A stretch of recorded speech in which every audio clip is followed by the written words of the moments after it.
wabarakatuh. Perkenalkan, nama saya Isnaini Nurhidayati dari kelas 12 MIPA 2.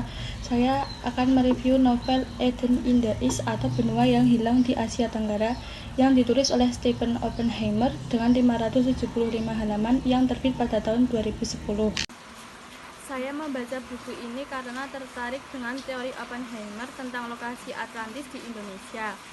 Teori kontroversial yang sempat heboh beberapa tahun lalu terutama di Indonesia.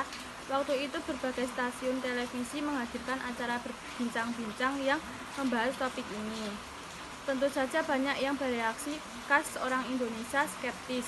Tepatnya skeptis terhadap kemungkinan bahwa Indonesia bisa menjadi bagian dan sesuatu sefantastis itu. Buku ini berisi kajian dan teori fenomenal Oppenheimer mengenai Asia Tenggara sebagai lokasi surga yang telah hilang. Di sini dijelaskan kalau Indochina, wilayah semenanjung Melayu termasuk Sumatera, Jawa, dan Kalimantan, dulunya merupakan satu benua besar yang disebut Sundaland. Pada akhir zaman es, terjadilah banjir yang menenggelamkan sebagian dari Sundaland dan akhirnya membuat sebagian benua tersebut tenggelam. Menurut Oppenheimer, setelah ditelusuri secara genetis, garis DNA ras-ras manusia ternyata berakar pada ras Austro-Melanesia atau Beting Sunda.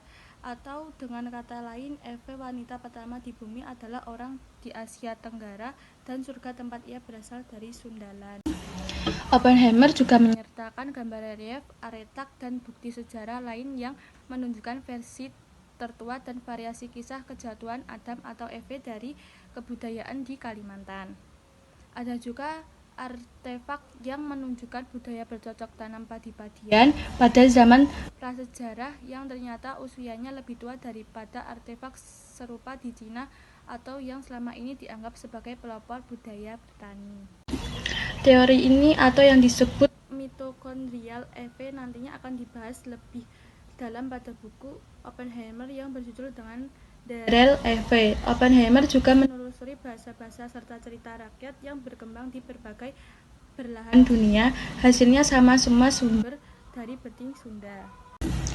Tepatnya ada 4 kejadian banjir besar atau 2 diantaranya dalam waktu yang berdekatan yang terjadi tiba-tiba. Berbeda dengan pendapat yang berkembang selama ini mengenai 3 kejadian banjir yang menandai akhir zaman es.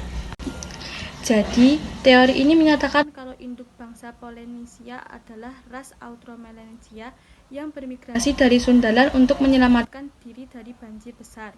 Berlawanan dengan pendapat yang sudah dikenal luas selama ini mengenai bangsa Polynesia yang menyebar ke Asia Tenggara melalui Taiwan dan membentuk peradaban baru di sana.